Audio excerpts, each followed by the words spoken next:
Rocky. Can you guys take anything from your previous game against the Maple Leafs, given how close it was, or is this more about what you guys need to do here tonight? Yeah, it's always about what we need to do and how we need to play. The last two games, we've done some positive things. There's no doubt. Boston, we scored a lot of goals, but we've made mistakes. Every team does. We got to learn from those things. But we've done some good things in the last couple of games. We got to find a way to push forward and push through that barrier right now in order to grind out some points. Are you able to tell us which player's in goal? Urs is playing Urs is tonight. playing. Yeah. With him, obviously, Sandstrom got the start on Saturday. But do you get the sense that he needed a little bit of a break, maybe a little bit of a reset, given how the Toronto game went?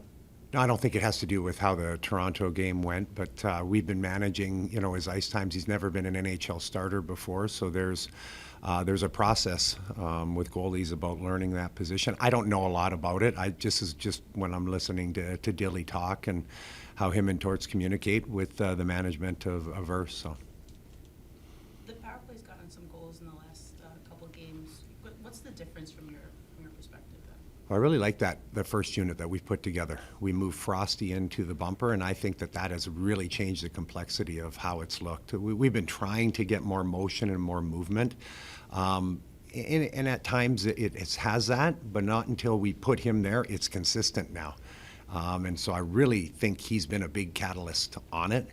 And TK's done a good job. I think TK has to move the puck a little bit quicker, and we've talked about that. We went over some of his shifts recently, and he sees it, and we don't want him being on the perimeter. We don't want him to just think he's a playmaking flank, whatever the case may be. We want motion. We want him getting into the house, even though he is a flank at times, and Frosty rolls out and finds open ice. So I think, and I said it before in the previous interview that I did, I think Yorkie's done a really good job at distributing the puck from the top and spreading out the penalty kill and creating open ice for a guy like Frosty to get in. And something that we haven't had all year, and I think Beezer has done a really good job, we've talked to him, is establishing a net presence.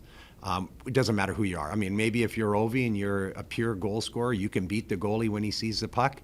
We don't have that on our team, and that's fine. So we need to you look at how we scored the goal in the last game, even though power play expired, was Frosty was basically in the low hash marks, kind of serving as a screen, but Beezer came back to the front of the net and ended up deflecting the puck, and we were able to obstruct the goalie's vision, and that's how you're going to score in this league unless you have pure goal scorers, is getting that chaos and that traffic in front of the net. I think Morgan mentioned that they've been given the opportunity to be more creative on the power play.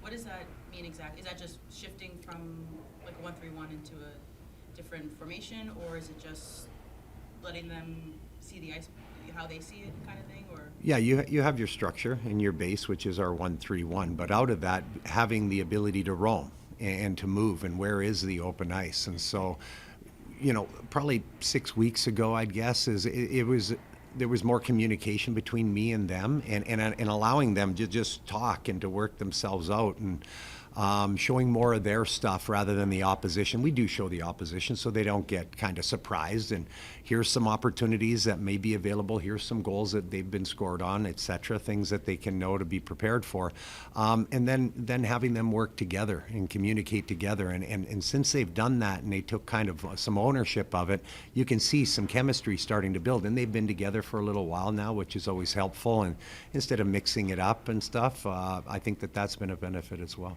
In terms of having a successful power play, in your opinion, how important is it for a unit to, because obviously everybody's going to be involved, but how important is it for a unit to have that one guy that kind of everything moves through, either from a playmaking standpoint or a shooting standpoint, just to have that almost that focal point? Is that important to you, or do you look at it more of like a group effort?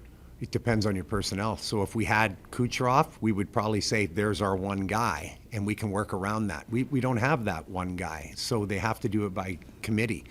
But I would say that I think Frosty's been a big catalyst for it, especially since moving into the middle ice, into the bumper position. But you look at it, I mean, he's not always in there, which is good, and it's hard to pre-scout that. So I'll look at it through the eyes of a penalty kill going against us and say, okay, what are we doing? And then you say, man, it's hard to tell at times right now what it is that we're trying to set up. And so in order to set up a pre-scout against it, it can be difficult. And so that's a good thing. You keep the penalty kill on their toes and not knowing what's coming at you. And I think that's why, since December, I would say, was our low point up and until December.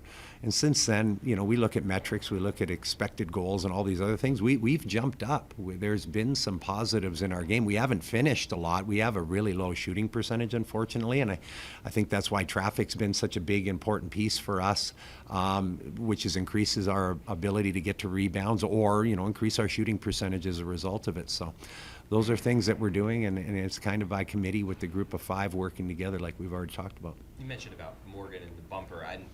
You're correct in that he's moving around as well, but even when the formation's been more static, he's touching the puck in that slot area more than most guys in the bumper. A lot of times those bumper guys are just there to shoot, and that's it. He's doing more puck handling. Do you think that the fact that teams are maybe struggling a little bit to recognize that, is that more because of the fact that he's done a really good job in that role, or is that more that they're just not used to guys in the bumper handling the puck as much as he has? No, I think they recognize it. It's hard to defend when you come out of there, because where are you going to go? He's going into open ice, so you're going to have to come out of your structure if you want to attack him.